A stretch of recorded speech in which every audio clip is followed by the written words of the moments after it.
Welcome to the Get Sculpted podcast. We're your hosts, Tiana, Jordanna, and Marilyn. This podcast is all about cutting through the noise and giving you the real deal on fat loss, muscle building, and what it really takes to build your 2.0 sculpted self, inside and out. Our motto is to work smarter, not harder. We'll break down science-based and actionable strategies to optimize your metabolism, ditch the diets, and create a sustainable, fit, and healthy lifestyle that actually works for you. So if you're ready to get stronger, not just skinnier, and embrace a body you love, hit that subscribe button and let's get sculpted. Welcome back to another episode of Get Sculpted podcast. I'm Coach Jordanna, and today I will be joined with an assistant coach on my team named Courtney. And Courtney was also my client before becoming a coach on the team. And I think particularly for all of you moms out there who have a lot of dieting history, a lot of ups and downs, a lot of negative thoughts around food and beliefs that you're struggling with, even to this day, this can be a really insightful conversation for you. I want you to pay attention because Courtney's got some life lessons that I think are going to resonate really, really well with you. She's a 36-year-old mom of two. She began her fitness journey long ago, probably like many of you, when she fell in love with lifting weights and lost 30 pounds. And what quickly started out as a passion spiraled into disordered eating, over-exercising, injuries, and eventually burnout. It wasn't until Courtney became a mom that she realized that lasting results required a lot more than extremes and sometimes on and sometimes off. It meant learning how to live a fit life that worked alongside her family.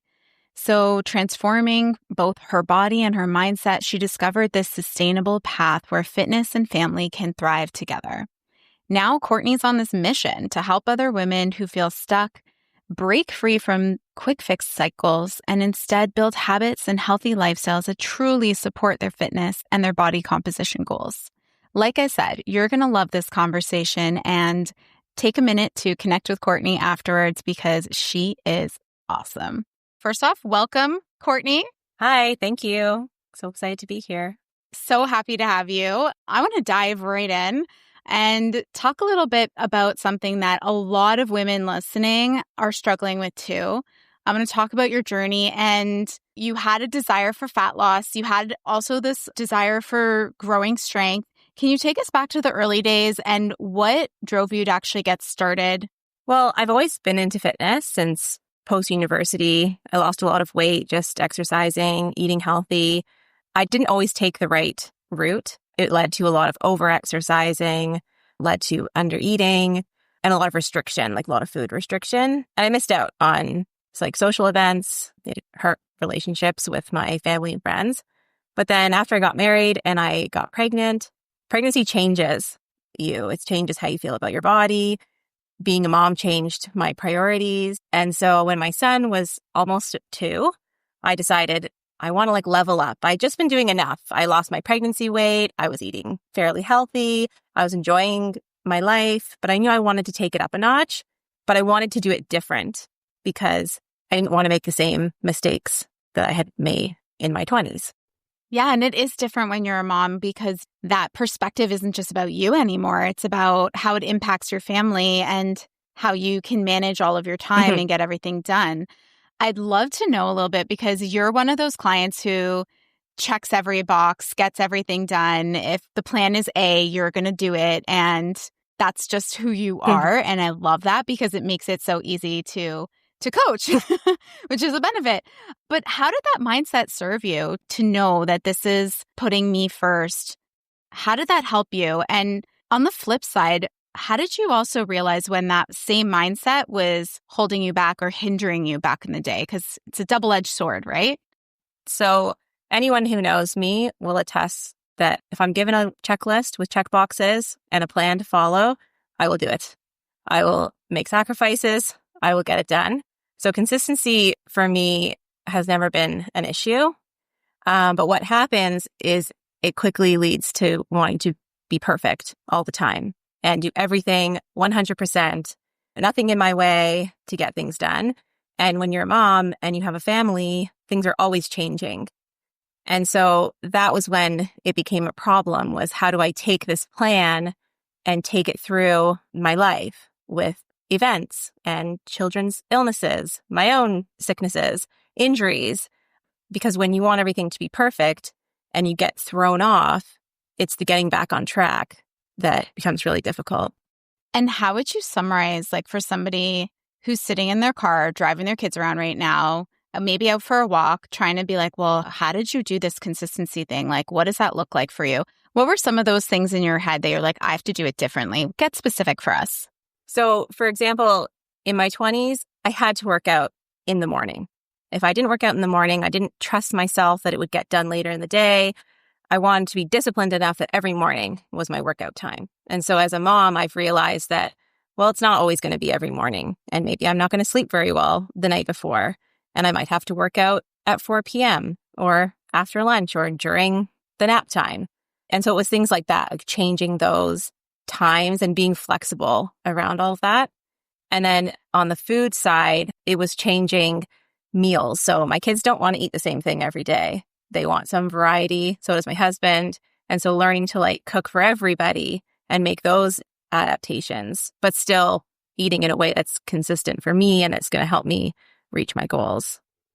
I love that because that's ultimately what we're all after, right? Is to figure out how to build our best bodies, our best lives, a fit life that we love, but doing that in conjunction with being a mom, being a wife, living the rest of our lives, and be doing that in a healthy and fit way. And one of the things that you and I have talked a lot about in coaching has been about how your real growth actually came after the dieting side of things, that the lean out piece was just the first step in a much longer journey for you.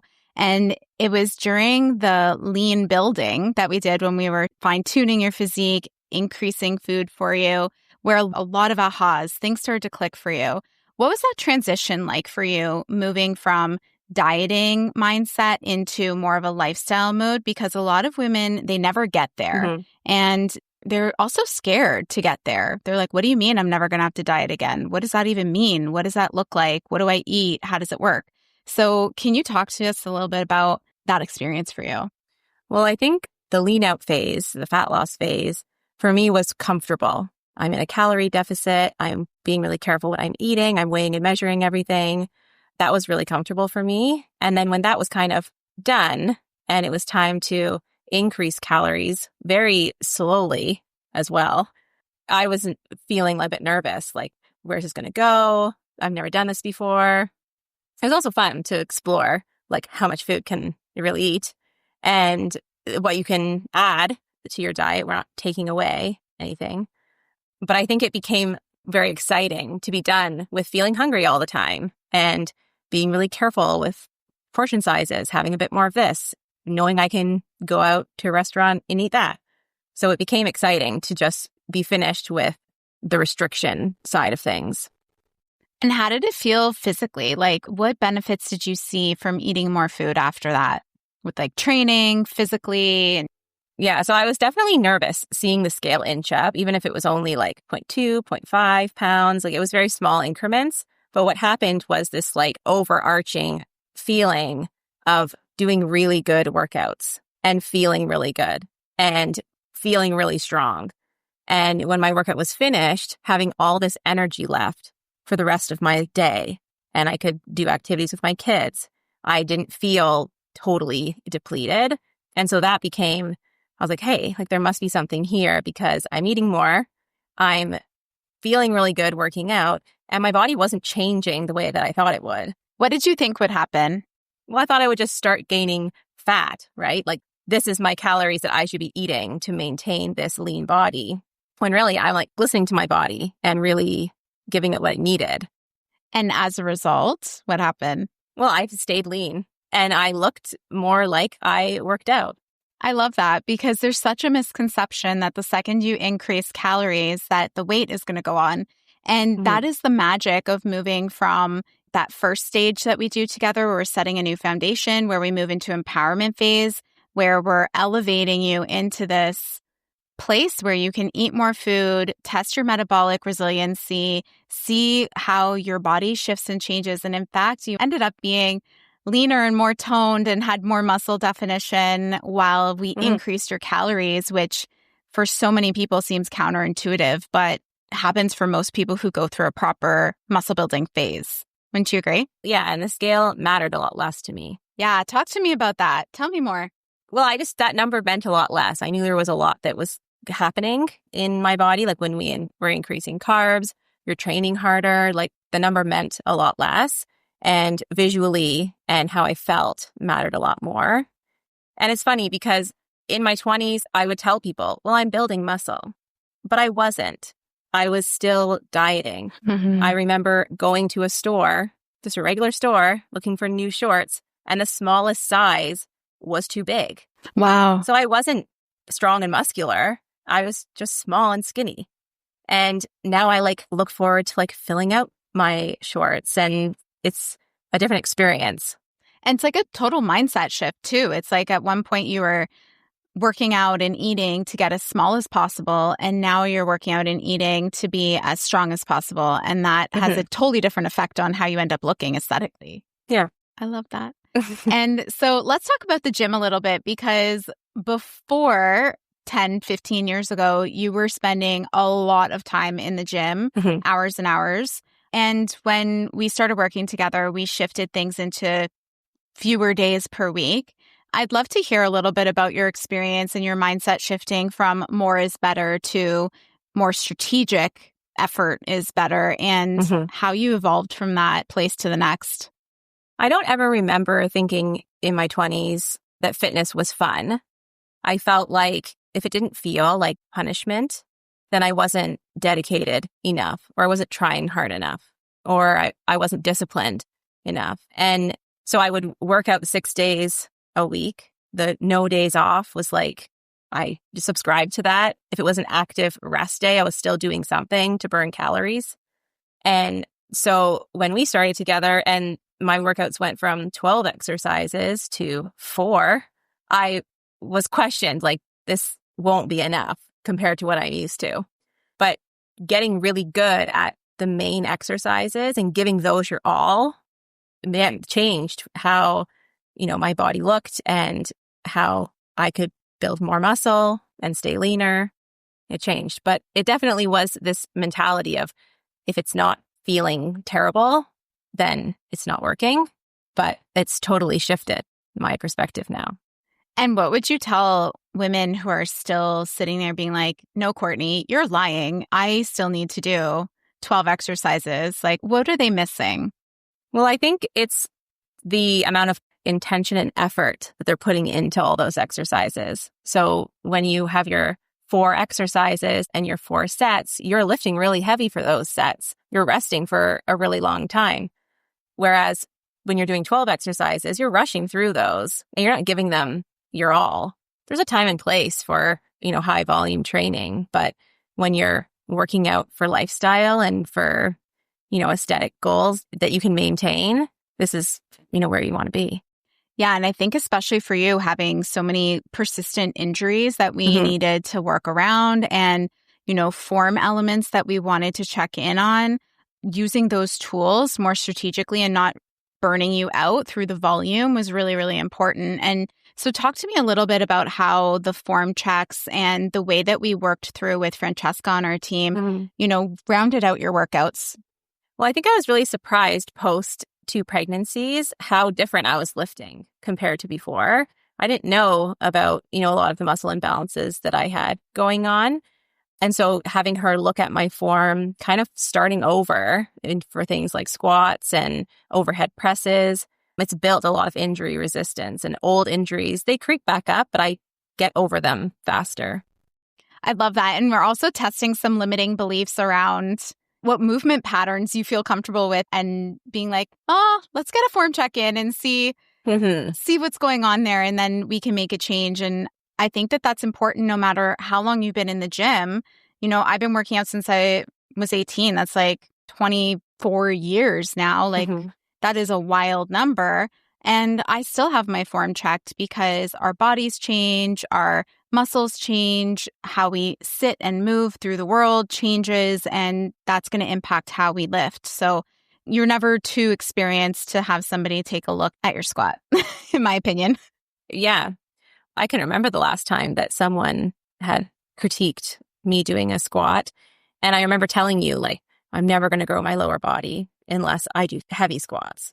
And then we were like, well, like we could try this and this. And there was a period of time I wasn't doing any squatting and I was still seeing a lot of progress. So it's changing the exercises to work for you and making sure that, you know, they're actually helping you and not just hurting.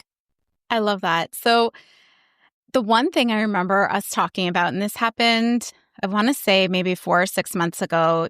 At one point you said, I found my middle ground. And I love that you said that. But then when things started to click for you in the summertime and you're like, this actually feels easy. This feels fun again. This feels like I can do this forever. That is such a beautiful place to be because you actually get to let everything that you've learned and all the work that you've put in to get there settle in and become part of your identity. What kind of went on behind the scenes and what kind of work did you do internally, mindset-wise, for you to really get to this place of this is second nature and it now feels easy for me? Yeah, I think a lot of what went on was on the inside for me. Like I knew, you know, how to exercise, what to eat to lose weight. But for me, especially with kids, and especially doing a lot of the breath work with Christine and Soulful Breaths, I feel like I let go of a lot of shame and guilt for what I had done to myself, to the people around me in my 20s, you know, with a lot of disordered eating and over exercising and feeling burnt out all the time. And so letting go of that person, it allowed me to step into this new version of fitness that is going to be part of my life and not take over. It was really important to me, the whole mindset piece. That's amazing. And what is like your family and friends, what have they noticed about you has shifted since you've done that? I think overall, I am a calmer person. I have this calmness about me. I'm less anxious. I'm worrying about things less. And I think it's because I have less of that food noise and worrying about my workouts, what I'm going to do, how I should be moving, what I should be eating. And I have more room to worry about the things that matter in my life. And it's created a much calmer version of me. That is so beautiful. And if I summarize the number one thing that most women are looking for when I talk to them about goals outside of aesthetic, it is that. I want a quieter mind to focus on things that are way more important, or to build a business, or to pay attention more to my kids, or to be less distracted, to be calmer. Like they want this mind share back in their brains that was previously taken up from years and years and years of dieting and wanting to lose weight and, you know, feel a certain way in their body. So for you to actually get there, what would be your advice to somebody who's like, but how? How did you specifically do that? What would you tell them? Well, I think coaching was really important for me because I knew how to execute a plan. I could find a plan and some workouts and I could do them. But having someone to support me through holidays and vacations and when things didn't go according to plan was really helpful for me. And you understood where I wanted to go, which was something I didn't know if I was going to be able to find that. And so that's what I would say is find the support that's going to get you through those times in your life and keep you on track to be successful. And that there's this whole other side to fitness. Tell me more. What is that other side for you? Well, that's not just about eating less and moving more. It's about eating more, enjoying your life, and doing exercise that is working for you and that doesn't take over. I love the story you told me when I think you were on March break and you went away with the kids for the first time overnight. And you were like, I didn't even think twice about the buffet. I didn't think twice about the McDonald's or the dessert. And it was just so fun to be that present with your kids and showing them a whole other side of fitness. Well, yeah. And to be that mom that eats the ice cream and chooses the fries. And I think for me, I think I always have known that just because you go to a fast food restaurant or you eat ice cream, you're not going to gain weight just from that. But for me, it was, if I eat that, then I won't stop. Like I'll never get back on track because there was so much restriction. The more you restrict, the more you're going to binge when you give yourself that little bit of room. But learning like to not restrict so much and having higher calories, more food flexibility, now I can take it or I can leave it. And I know that even if I eat it, the next day I'm right back on track with what I do normally. You have an abundance mindset now when it comes to nourishing your body, and you know that the food is always there, or you could get it if you want to. And that puts you in the driver's seat, which is a really beautiful thing. And showing my kids that that's a great way to treat food and think about our bodies and what we're putting inside it. There's room for everything. There really is. I love that so much. And so, like, let's talk about your photo shoot for a second, because you weren't sure you wanted to do one. And then you're like, okay, I'm going to do one. What went through your mind leading up to it? Why did you decide to do it? And what did you feel like you got out of it besides the pictures? It was very nerve-wracking doing the photo shoot. I think that what was great about it for me was I had this goal and it was fitness related, but I didn't change my lifestyle leading up to it. I just kept doing the same thing. I didn't have to restrict calories. I wasn't adding in cardio, moving more. I was just doing the same thing. And then it was a celebration of that lifestyle and being able to live that way and then being ready for a photo shoot. And what do you feel like you got out of it after the fact that you were like, oh, that blew me away. I didn't even expect that. Well, I think a confidence in I did it and I'm here now and the pictures looked great. It was like, that's my head, but maybe not on my body. But it is. What it was. But that's what I think it was, just this confidence that I'm doing it now. Yeah. And it's not a starting and stopping. And it feels easy and it's maintainable. And I'm proud of what I show my kids every day when it comes to eating and it comes to moving. And that's an amazing thing to pull forward into now coaching and paying it forward to other women as part of the Get Sculpted team. And tell me, what drew you into wanting to help others also? I just feel like I need to scream it from the rooftops that you can be done with a diet and you can't live off your 1,200 calories forever, and you shouldn't have to. And the more you work on reaching that level of flexibility, the easier everything becomes. You're not starting over. You're maintaining. You're building muscle, which then allows you to eat more. And I want people to know that. I want women to feel good about that and feel good about eating. We're not looking to eat less. We're looking to eat more and, potentially move a little less. And enjoy their lives. I want you to rewind by 15 seconds and listen to that again, because it is totally possible for you. It's exactly what we do at Get Sculpted, is to help you diet for the very last time and build the fit life that you deserve and have always wanted, because it is possible. You can stop dieting and you can move into a place where it does feel easy and it opens up all this brain power for you. And I love that you've experienced that side, because a lot of very experienced coaches might not even see the other side of dieting. They might always be in this cycle of leaning out, building, doing a show, leaning out, doing a photo shoot, leaning out. It can be very cyclical for a lot of people. And to be able to successfully find your middle ground and be like, I can live life here. This feels amazing. That is unusually rare, and it shouldn't be. And this is our mission, right? To think that the only cardio I'm doing now is just walking my dogs, walking with my kids, when I think I told you I ended every workout with 100 burpees. Yeah. Why was I doing that? Because you were a psycho. I probably could still do it. And no burpees anymore. No. Do you have any words of wisdom that you want to leave our audience with, Court? I think just trust the process, and be brave. You have to be brave, put yourself out there, find the support you need, and don't be afraid to eat more, to lift heavier. That would be my advice. That's amazing. Well, thank you so much for making the time to pop onto the Get Sculpted podcast. And for you listening, if you want to learn more about Coach Courtney and how we do things at Get Sculpted, I'd love to invite you to message us. There's a link in the show notes, and we'd love to hear more about your story to see if we can help. This is the end of another episode of Get Sculpted podcast, and we'll see you on the other side. Take care. And that's a wrap for today's episode of Get Sculpted. We hope you feel inspired, empowered, and ready to take the next step in your fitness journey. Remember, building your 2.0 body is a unique journey for you. It's about showing up for yourself consistently and not being perfect. If you loved today's episode, don't forget to hit subscribe and leave us a review and tag us on social at getsculpted.ca.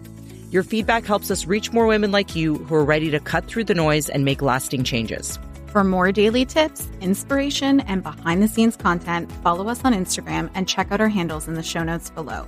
Thanks for tuning in, and we'll catch you next time on Get Sculpted. Until then, remember this: getting sculpted isn't about working harder, it's about working smarter.